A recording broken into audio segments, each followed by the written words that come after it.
Welcome everyone. Thank you for joining us for today's career webinar. My name is Michelle Rapp from the Office of Alumni Relations, and I'm the Associate Director of Alumni Career Strategy, and I'm happy to have Cesar Hernandez assisting me today as well. And this is obviously a time of great change in the world and in the implications for your career. So we've been hearing about this great resignation. And that was why I asked Hallie Crawford to come speak with us today, because it's tempting to be pulled into this idea of jumping ship. And maybe you should, but maybe you shouldn't. So Hallie's going to present some really useful ways of thinking about this today. And there is at the top of the chat, there is a link to a handout that we'll reference later on. I had the pleasure of meeting Hallie in person at a conference several years ago, and I knew I wanted to bring her to Northeastern and finally found a great opportunity for that. Hallie Crawford is a certified career coach, speaker, author, and national career expert with over 21 years of experience. She is regularly featured in the media such as Forbes, CNN, Money Magazine, and the Wall Street Journal. With over 1,500 success stories, her team of coaches and resume writers help professionals find jobs that make them want to jump out of bed in the morning to go to work. She has an undergraduate and graduate degrees from Vanderbilt University and the University of Illinois, and her business, Create Your Career Path, is based in Atlanta. Look forward to learning from Hallie today. Thank you, Michelle.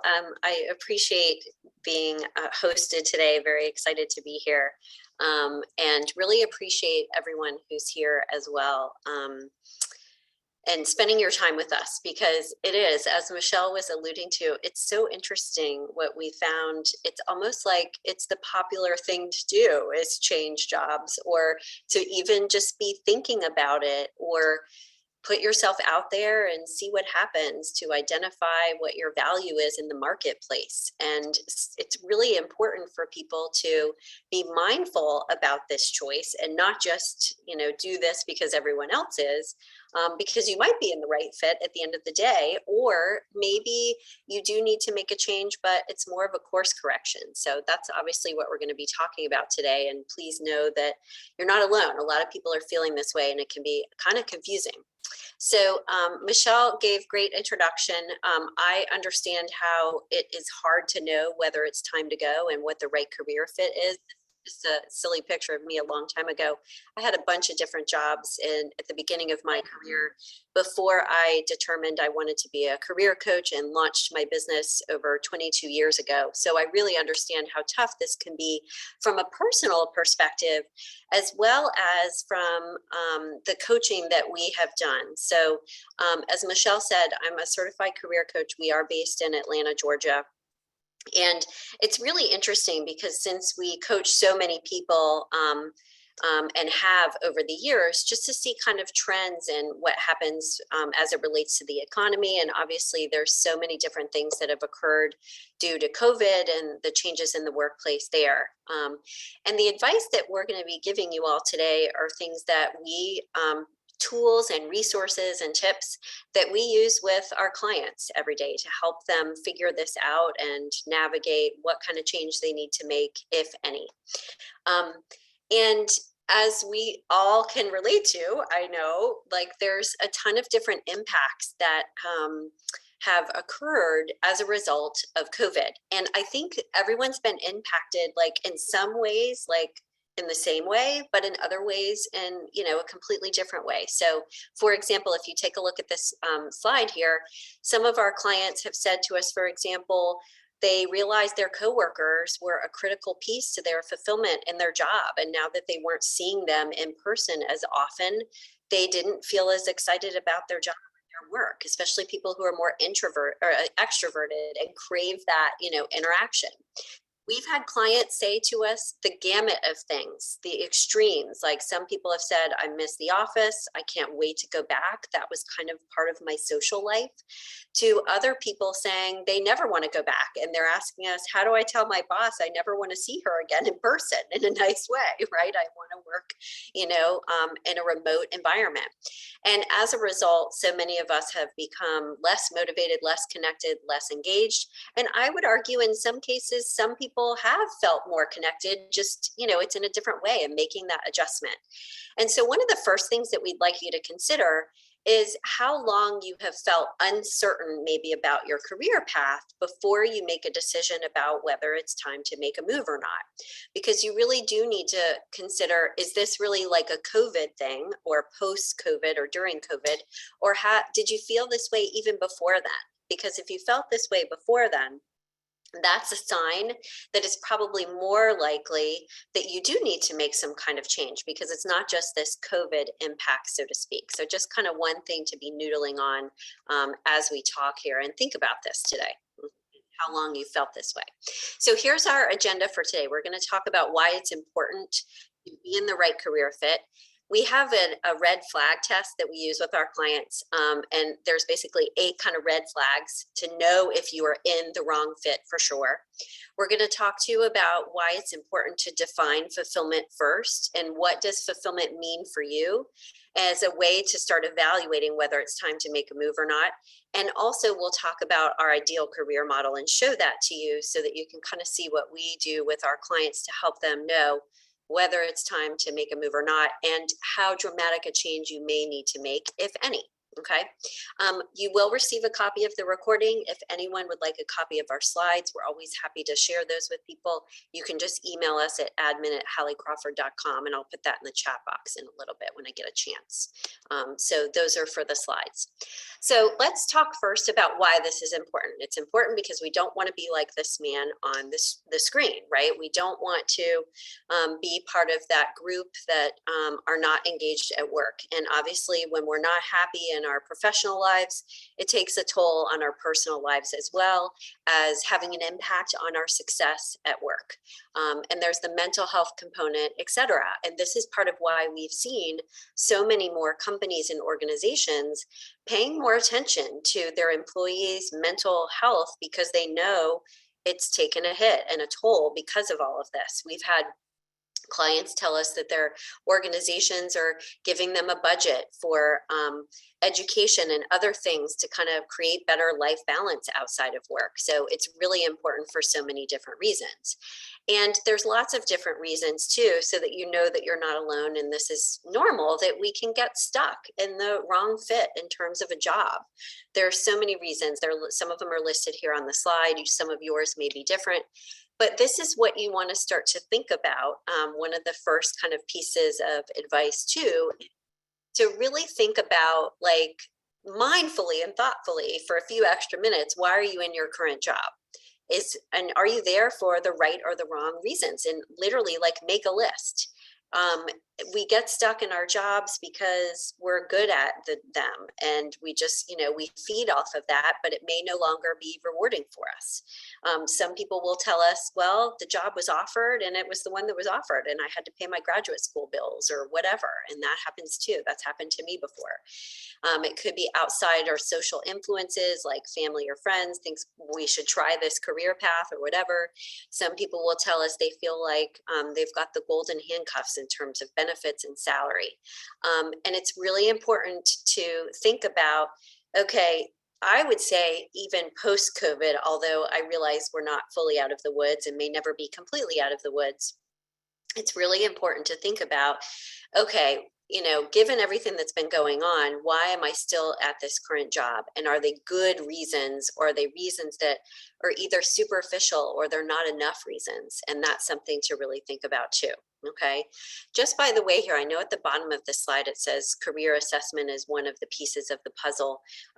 Something that our clients will tell us is they like taking kinds of career assessments like StrengthsFinder or Myers-Briggs and those kinds of things. And those are fantastic. And that could be a good step for you to take to use one of those assessments to help you figure out if your job is the right fit as it relates to these things.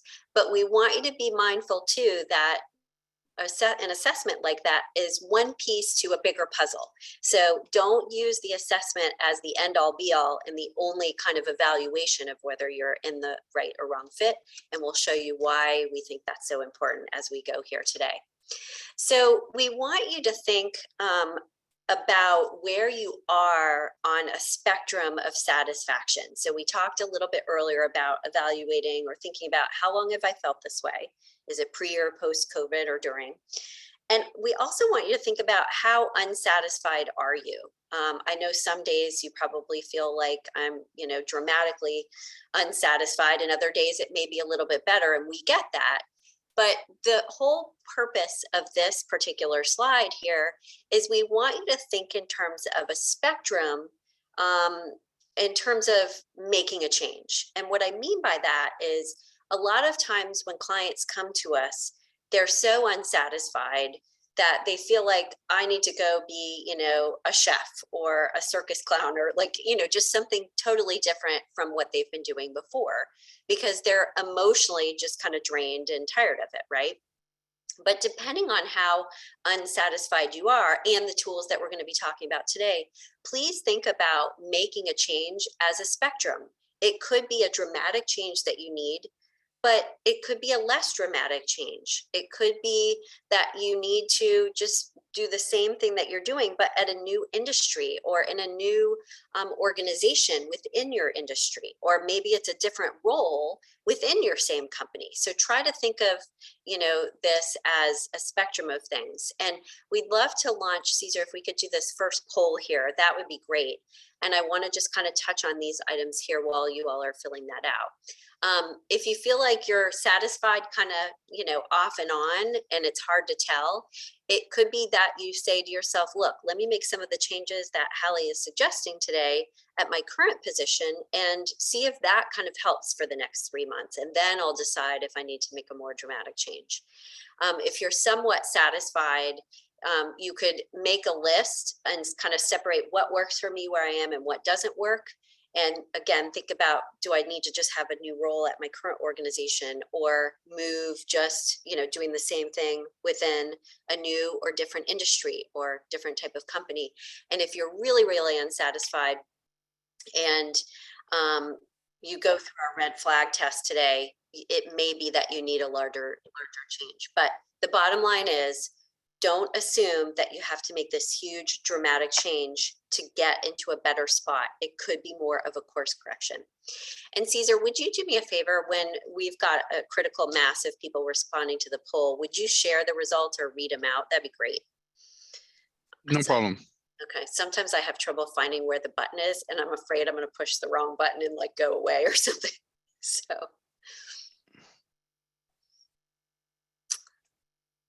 Okay, cool. So our first poll is how many feel currently or feel engaged at work and consistently. And we're guessing that the majority are going to say no, but I want you to think about the consistency of it too.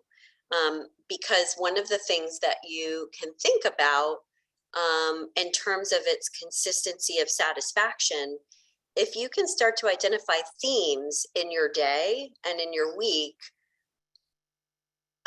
like based on how satisfied you are or not, you might be able to determine, for example, well, it's typically when, I'm working on this type of project that I'm not very satisfied, or it's typically when I'm in this team or maybe working with this client or customer. Again, it's deeper thinking about it to identify what's going on. Okay, so I can see the results, which is awesome. Thanks for that, Caesar. So 75% are saying no, like we said, makes sense, and 25% are saying yes. I would say across the board, for everyone, it's a good idea to do like a time tracker for, a week or the next 3 working days or whatever it is, to kind of get a sense of where are you spending the majority of your time and when are those times when you feel more satisfied than less, to identify and see if there are any themes or commonalities between those things. Because again, that can tell you how big of a change you may need to make and give you a lot of really good information. So kind of like a time tracker, so to speak. So that was the bad news, that too many people, are not engaged and satisfied at work. The good news is that you can feel engaged, fulfilled, be in the right work environment, et cetera. And we already talked to about it's usually a less dramatic change than you think. One of the things that I do want to say about this good news, so to speak, is that you're not going to get perfection. I just want to be realistic with people too, because I'm always careful to let people know that there are always going to be things at our jobs that we're not going to enjoy as much as others, and things that are frustrating, etc. That's just reality and how it is. But what we are always going for, and the kind of the perspective that we would like you all to take, is that the good parts about what you do so far outweigh the bad parts, the things you don't like as much, that you barely notice those things. Those frustrations are pretty minimal. You get past them quickly, et cetera, because there's so much more of your time that you are feeling engaged, fulfilled, et cetera. Okay. And that's exactly what we're talking here about here on this next slide. You know, we've all heard the do what you love and the money will follow idea. And I love that concept in theory. And the way I describe it, though, is that you might be working a lot and hard. That's how it's been for me, but it just doesn't always feel like work because I enjoy it so much. So I agree with this statement, but I also disagree because I think that we have to work hard to, you know, achieve the goals that we want to. So it's a little bit more thinking about like, it doesn't have to feel like drudgery. If that's the case for you right now, it can be a heck of a lot better than that, I promise. So let's go to this next slide here and talk about our second step. And this is our red flag test for knowing for sure if you're in the wrong fit. And as we go through these in the next couple of slides, I'll show you kind of how to evaluate where you're at on the spectrum of things based on what you give yourself. Okay. So here are some of our red flags for the wrong fit. So number one is if you dread getting out of bed every morning pretty consistently. It's not just the Monday morning blues, etc. That's not a good sign. Now, you don't necessarily have to feel like you want to jump out of bed in the morning every single day. Like we said, we've got to be realistic about it. But more times than not, yeah, like you want to be looking forward to going to work and excited about your workday. Number two is if your work relationships and your work performance are suffering, that's a huge red flag. And you need to really think about why that's happening, what's going on. If it's a lack of leveraging your strengths effectively, is it that you're just not motivated, etc. So that's number two, red flag. Number three is if you really get no satisfaction or very little from almost anything you do at work, not good. And number four is if you started to slack off and have little or no motivation, that's our senioritis issue. That's not a good sign either. And again, like we said, it's not going to be perfection, but the majority of the time you want to feel the opposite of this. Okay.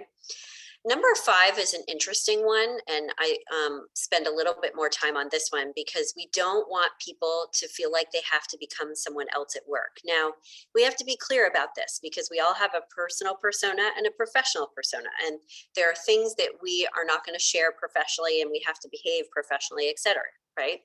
But you don't want to feel like you have to become someone completely different just to perform your job effectively and fit into the culture at work, etc. It should be like you feel like you can be relatively authentic, especially with those people that you're close with at your workplace. So you don't want to feel like you have to really become someone else completely at your job. That's not a good sign. Number six is if your job is not making good use of your strengths and your talents, that's going to lead to not just lower work performance and success, but also much less fulfillment. We all want to feel like we're making good use of our strengths and our talents. And if we're not, at least 50% or more of our workday, then that's going to be a big problem too. And the last two are if you spend most of your time complaining about your job, not a good sign. Or your boss, because we've all heard the saying, people leave people, not organizations, which I agree with a lot of the time. And then number 8 is if you regularly fantasize about quitting, being fired, or let go. Now, this one might seem silly, but we have had clients. This was a client, she's just a great example. Years ago, who got on a coaching call with one of our coaches, and like a minute in, the coach was like, "You sound really good today. What's going on?" And she said, "I got fired last week, and it was the best thing that's ever happened to me." Now, practically and realistically, we realize that that's not what everyone wants or needs financially, etc. But sometimes, if you're fantasizing about this, it's definitely time to make a move. And also sometimes that's the push that people need every once in a while to really, make the move to making the change that they need to. So here's our kind of assessment, and we'll do our next poll here in just a second. If you have one or two red flags, you may just be going through a rough patch, and you may want to just say, okay, let me do the time tracker that Hallie said, evaluate how long I've been feeling this way, see if I can notice some patterns and themes, make some minor changes where I am, and reevaluate in 3 months and see if that's made a difference. 3 or 4 red flags, you're probably not in the right career, but you may be closer to what is the right fit for you than you realize. So good idea, again, to write down in one column, like what works for me now where I am, and in the next column, what doesn't work, and notice how long are each of those lists. And again, do you see themes in those? And this may seem like a really simple exercise, I know, but getting it out of your head and on paper is huge, because you can be more objective about what's really going on and what changes you need to make versus it's usually swirling around in our head. And if you have 5 or more red flags, definitely time to make a change. So let's talk, and we'll help you figure out what you need to do. Caesar, could you go ahead and do this next poll here? That'd be great. So we'll launch that if you all can do that. And just by the way here, as we're doing this, as you probably notice, I'm looking kind of back and forth here. I've got split screens, obviously, as most of us do, to run the slides. I spoke with a prospective client the other day, and he told me he had like 4 screens. I was like, I don't think I could do that. It's just crazy. He was much more techie than I am, but anyway. So really curious about this one as you're starting to think about the red flags, helps you evaluate. All right, good. And everybody's answering, which is so fantastic. I love that Zoom will tell you that. So it looks like we've got 80% saying no, they're not in the right fit, and 20% are saying yes. Okay, good. So thank you for filling that out. The red flag test is just kind of quick, easy, way to start to figure this out for yourself. Again, from a more kind of objective perspective and being practical about things. If anyone wants to talk with us more about coaching, you can just email us at admin@halliecrawford.com. Let's keep going. Tip number 3 is to define fulfillment first. And this one's interesting for people because when clients first come to us, they tend to think, okay, why would I think about that first? Aren't I supposed to approach this from a, what are my strengths perspective, and what's my experience, and, salary, and those kinds of practical considerations. And we definitely want you to think about those for sure, but especially these days, because fulfillment for people, I think in a lot of ways due to COVID has been the thing that's taken a hit the most. It's really, really important to consider that first. And we'll explain why that's so important on the next few slides here, okay? And actually, hold on, let me see. I'm going to go back here for just a second and explain why we want to look at fulfillment first before we get into that. We have found that people get the most career ideas and are better able to brainstorm alternative ideas when they're thinking about, okay, what would give me a greater sense of satisfaction and, excitement and enthusiasm about my job. They think outside the box more than just say, this is what I'm good at. Here's what I need to get paid. They stay in a box, okay? So that's why we want you to define that first, because it will help a lot with your creative thinking. The second thing is that it's an employee's market right now. So employers are actually going to be willing to negotiate with you on things that are going to give you a greater sense of satisfaction. And so basically, employees are demanding more fulfillment these days, I think, than they ever have. And also employers are being forced to kind of listen to that. We had a client recently who he was in training and development and still is at AT&T. He's been doing that for years at a very senior global level. And they, AT&T decided to create a whole new department or section related to what he was doing, and became the director of employee engagement. So it's a thing. And granted, not every organization, I realize, out there, which may be part of why you're on the call today, is getting on board with that. But you can get closer to what you really, really want and ask for more than you ever have before in terms of work-life balance, remote work, etc. So let's talk about how we can define fulfillment now that we know why it's important. There are 4 different ways that you can start with. I'm sure there's actually more, but these are the ones that we like best. One way to think about what is most meaningful to you and fulfilling to you at this point in your career, but also kind of post-COVID, what you've learned since COVID, is to just write for like 5 minutes about how you define success now, these days for you. Doesn't have to take that long. Notice the keywords that you write down and the themes that you're identifying on what does success mean to you. Another thing to consider and think about is to look underneath your interests, the things that you do in your personal life, even the topics that you're drawn to when you're reading, when you're watching TV, when you're, talking with friends and family. Those things where you lose track of time and really enjoy them, and think about what is underneath those interests that maybe you could try to incorporate into your career path. Even if some of those interests should be hobbies, because, for example, that's not a practical, realistic career path for you, looking underneath your interests like that can give you clues to possible values and therefore things that are fulfilling and rewarding to you that you may want to start to kind of plug into your career. Another way to think about this is to identify and write about, or we've had clients do vision boards, and we love those too, is their ideal day at work, and do a quick vision board about, what qualities do you want your work day to have now, kind of post-COVID, and how does that look different than maybe it was before.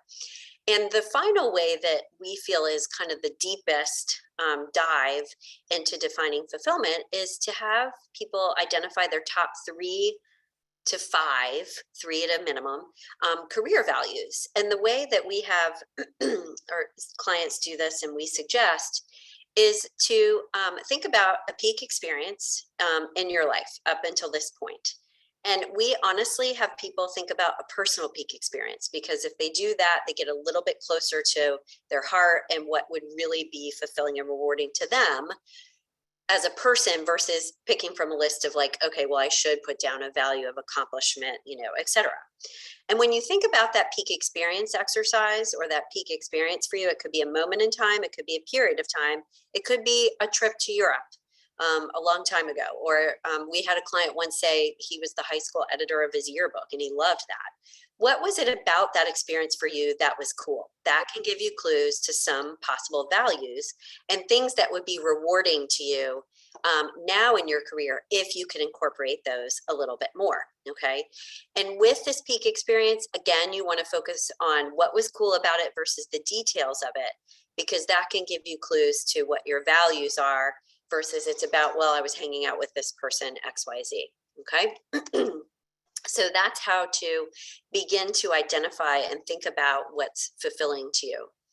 The 4th thing that we want you to consider in knowing if it's time to go or not, and I'll walk you through this model so that we understand clearly what this is telling us here, is to review our ideal career model. And the reason why we developed this and use it with clients is because we have just found that it can serve as a really good checklist for people to say, okay, is my current job checking all of these boxes? It's easy to understand and digest. It's not that complicated. And it shows people the 8 things that you need to consider to know if you're in the right career. Okay. It also helps you be more objective about what's going right versus wrong. And again, how dramatic of a change you might need to make. And we suggest that you review each piece one by one, kind of step by step. Okay. And it's a good idea. And let me just I wanted to make this a little bit bigger here.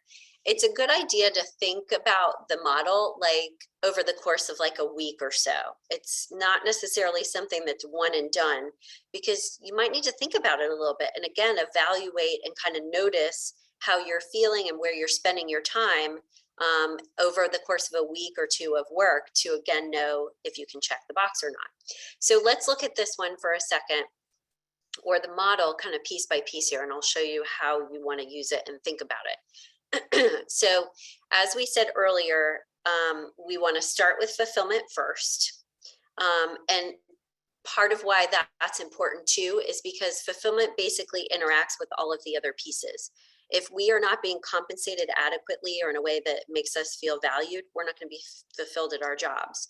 If we're not leveraging our strengths on a regular basis, and the strengths that we actually want to still leverage, because sometimes we're good at something, but we're sick of doing it, we're not going to be fulfilled in that scenario either. So again, it's really good to think about the heart piece of things first, because that will help you brainstorm and look at alternative ideas. And then let me move my cursor over here for a second. So we start with this piece. The next thing to do is to think about enjoyment. How often am I working on projects, tasks, or working with other people that are enjoyable to me? So you want to think about kind of the structure of your day and how much enjoyment you're getting from the actual work that you're doing and being part of your organization. That's the enjoyment piece. This one is a little bit more of the heart piece of it. And this one is a little bit more of the practical, tangible tasks that you're performing. The next piece we want you to take a look at are your strengths. This is where a career assessment can come in handy, like the strengthsfinder.com. We like the StrengthsFinder assessment just because it's affordable, easy to access, you get results right away.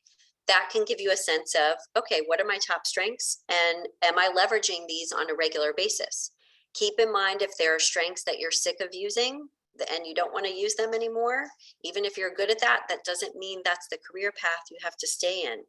Maybe it's time to make a little bit of a shift or change, or maybe it's about leveraging that strength in a different way or in a different organization or within a different industry that gives you more reward and satisfaction. The next thing that we want you to think about to know if you're in the right fit is your current career path using your education, your past education, and your past experience in a way that you want it to?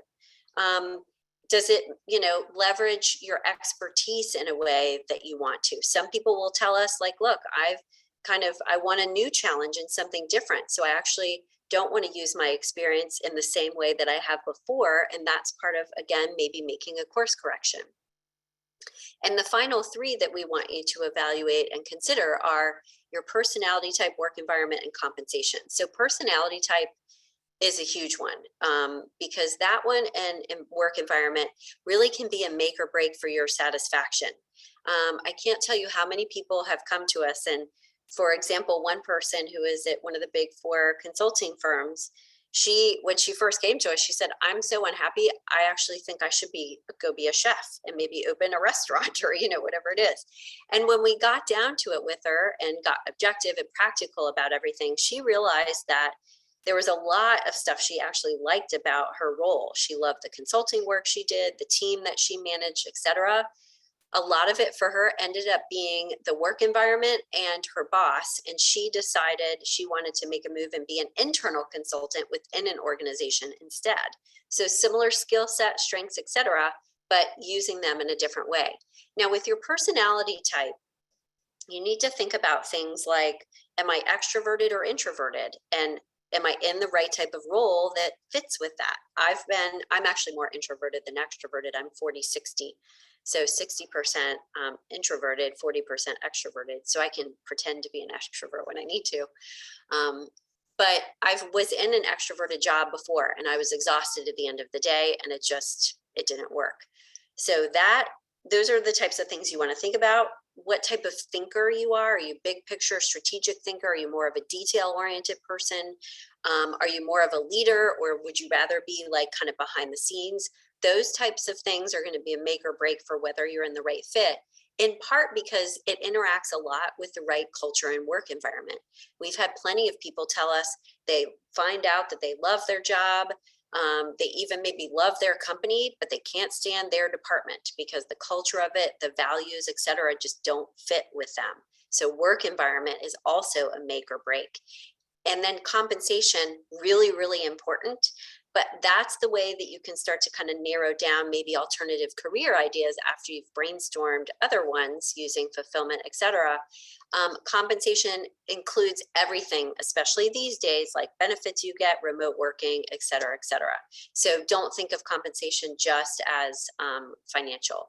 So you can use the model as a checklist. And one of the ways to kind of think about it, and let me see if I've got this here. Let me go back to this for just a second, because I want to say one more thing, is you could not just use the model as like a checklist, kind of black and white like that, but you might want to say to yourself, let me rank where my current job is on a scale of like 1 to 10 in each of these areas, because that can help you evaluate like what's most important to you at the end of the day as well, and where you are on that continuum, helping you identify what changes actually need to be made over time. And again, how dramatic of a change you need to make. So kind of like with the red flag test, if you go through the model and you realize the majority of the problem is the work environment. Oh, okay. Well, I could probably do the same thing I'm doing, same kind of role, job title, maybe whatever, but I just need to go to a different organization that has, you know, a different work environment versus if it's fulfillment, you need to think about, is it inherent fulfillment in the job that you're doing and the role that you're playing? Or is the fulfillment a little bit part of the organization that you're a part of right now? And you know, you don't believe in the leadership as much, you know, et cetera, et cetera. So this can help you really kind of narrow down how bad things are, and also give you ideas about what possible changes you could try to make where you are now to see if that helps fix some of the problems. Can you adjust your schedule a little bit or rearrange some of your priorities to leverage your strengths in a better or different way? Can you approach your tasks and projects in a different way that better leverages your strengths? So that's just kind of an idea to think about, okay? Some options that we want to think about during COVID. So we want to also be creative and think outside the box in terms of what changes we may want to make either within our current job or at the next place we go. We have to be practical before we decide to make any kind of change. If you look at this next slide, you need to be clear about how's your organization doing before you ask for a bonus or a raise or title change, or maybe moving to a different department to, you know, figure out if that's going to be realistic. And the same with your industry as well. You also want to consider what else you might be happy with. If making a change right now or in the next 6 months just isn't realistic for you for different reasons, are there things that you want to ask for or try out a little bit and go to your boss, for example, and say, you know, can I try a hybrid model or a little bit of flex time in the next few weeks to just kind of feel out how that is? So just bottom line is that when clients come to us, they usually understandably feel so unsatisfied. They're kind of stuck and they're like, okay, it's either like stay or go, and that's it. But there are so many other things that you could possibly consider that could actually make a difference, that we just want you to like take a step back, be realistic about things, and think about alternative options and ways that you could get, you know, that satisfaction or the different pieces of the model kind of checked off for you, if you will. I do want to encourage you all to, while I don't want people to feel like they have to stay where they are, but again, because employers are listening more than ever, I always want people to look in their own backyard first, just in case, because that's the easier thing to do. Now, it's not about, you know, saying just be complacent and suck it up, because we are the opposite of that in terms of what we want for our clients. But we just want people to think about, are there changes that they can make where they are? Because if nothing else, that will help you kind of flex that muscle of, you know, moving towards the ideal career model and those different components. And maybe you do that while you're starting to, you know, kind of softly start a job search on the side and kind of see what else is out there. We personally don't feel like there's anything wrong with people like just checking out some jobs on a job board and seeing what's out there, because that in some cases can help you say, oh gosh, there is a lot more and I should really check this out.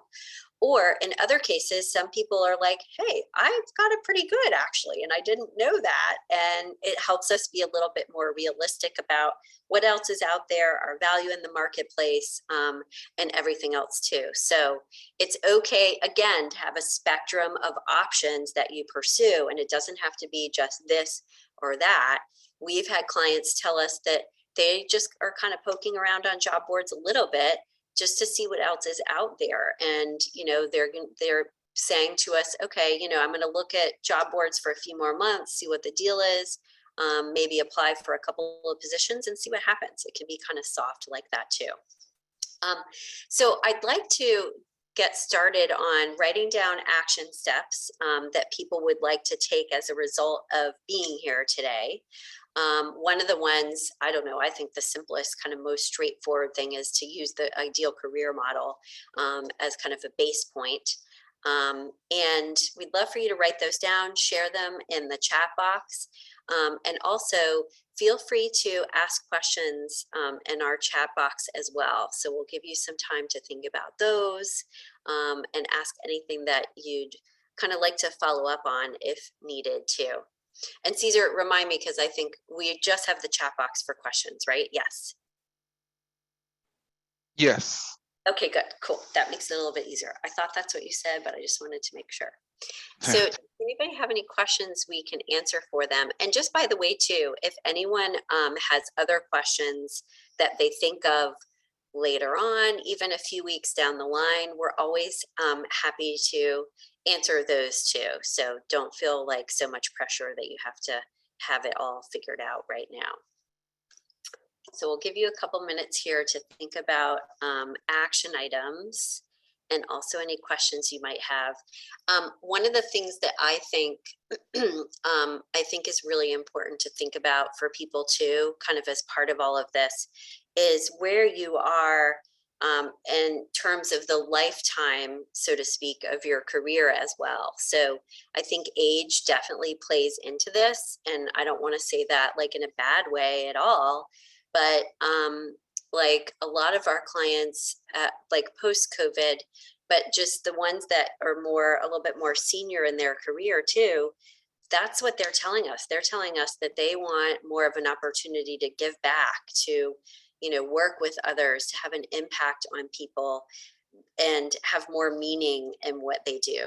And I think everyone is kind of moving in that direction in general, but you also want to think about kind of the lifetime of your career as well as part of this evaluation, and think big picture and long term, not just as, okay, what's the next thing, but you can use the career model as your long-term kind of career planning tool and say, in an ideal world, if all of these pieces of the model were in place for me, how would that look?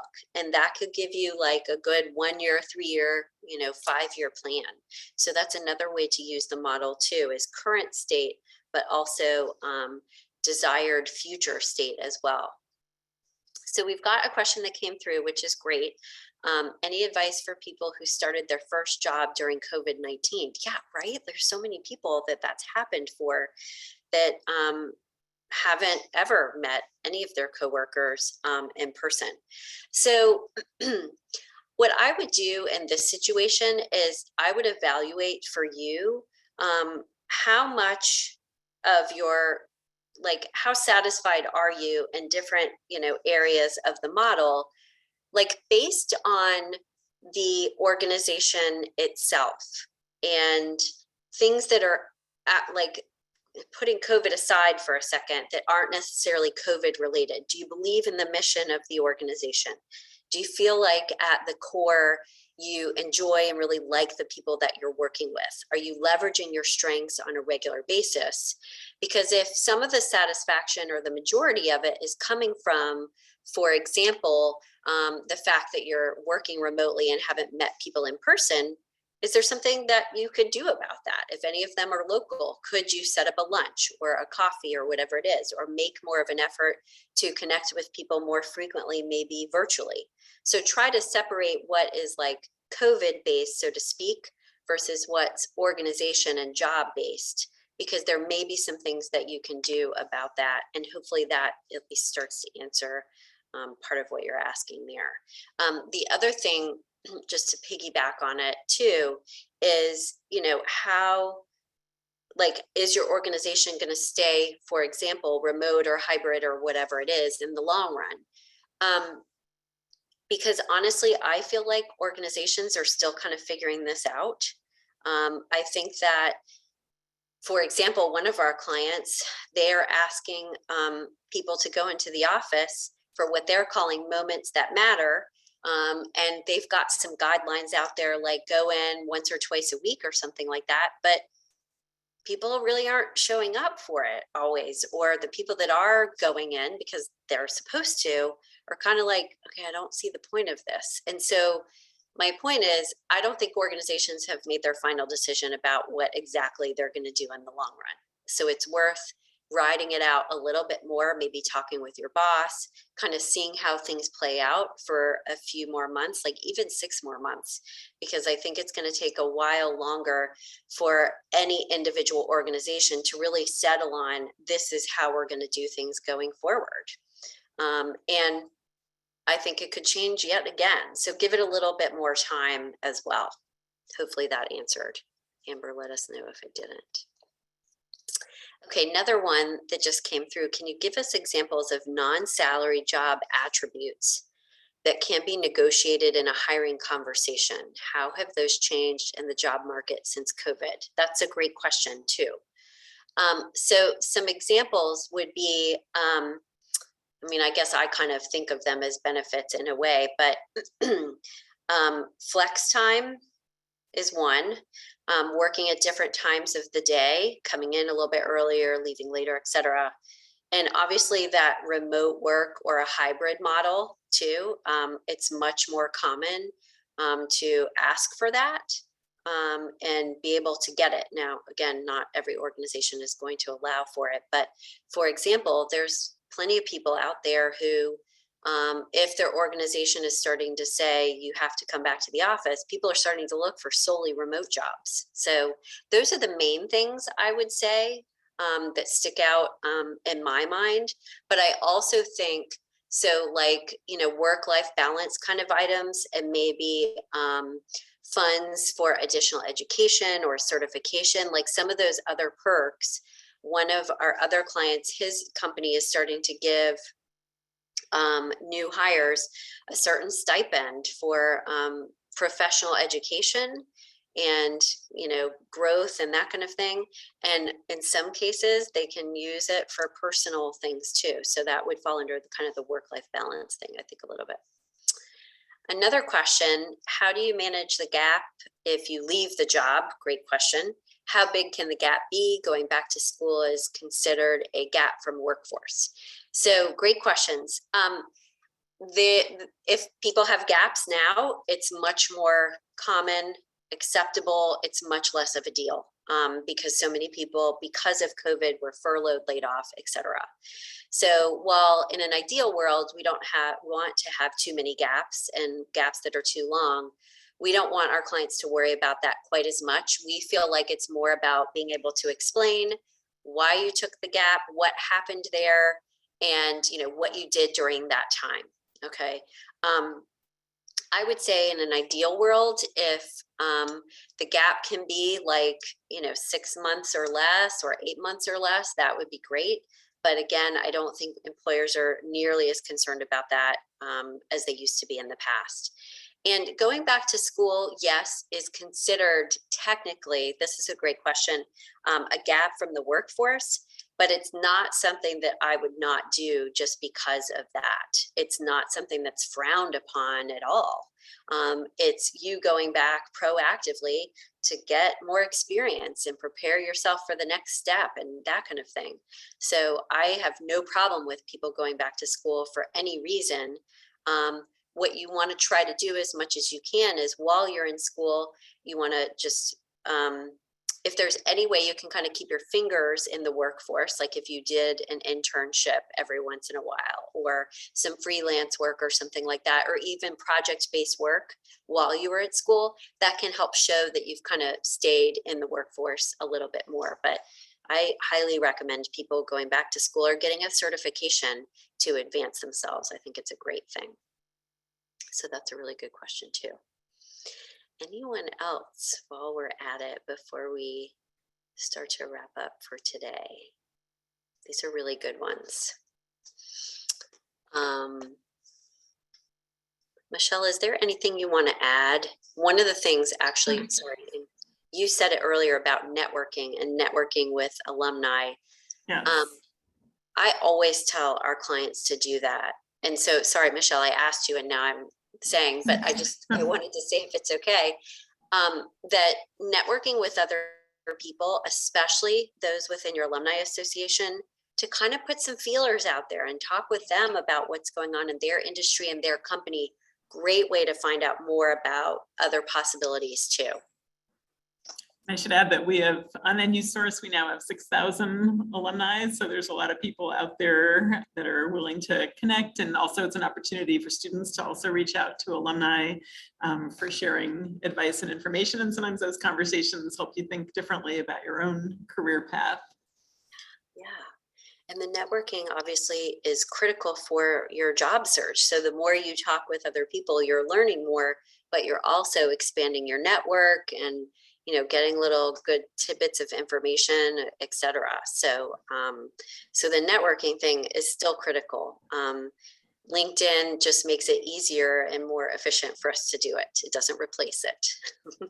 And also, if you're trying to assess what other organizations are doing and what they're like, you know, if you do think the grass looks greener somewhere, but then you want to talk to people over there to understand, get some insight into what's really going on. Yeah, that directly from people that are working there, that's the way to find out.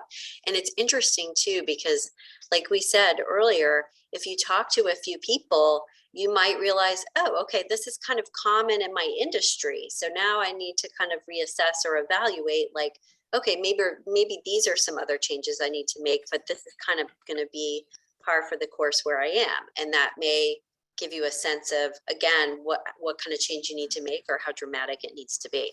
So the talking with people is that real world information that's just so critical, in addition to brainstorming ideas online too. Well, Hallie, first of all, I love all these different ways that you're giving us to do self-assessment, you know, because I think there can be this tendency to like, oh, I'm just going to jump, but to go and look at these things, your model is really good and useful to focus on that fulfillment, on your strengths.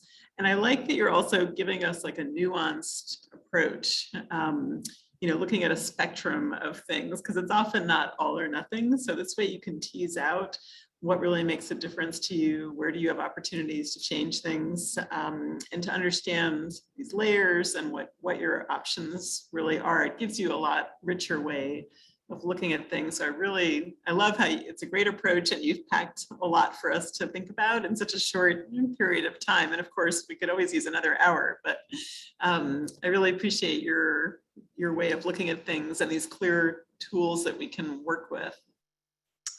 Thank you. I really appreciate that. And it's comes from years of experience, seeing how people tend to approach them and wanting to say, hey, slow down a little bit and let's like think things through a little bit more. Because listen, I've been there too. I, job hopped a ton right after college.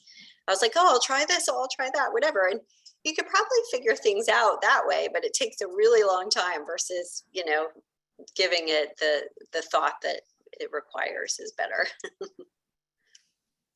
Wonderful. Well, thank you so much for coming to share your expertise and your approach with us. And thank you all for the great questions and for joining us. And we look forward to your participation in other career programs. If you do need some assistance, it's something also that I offer, some career consultations to alumni as well. If you're 7 years out, or if you're within 7 years of graduation, the Career Center will also work with you.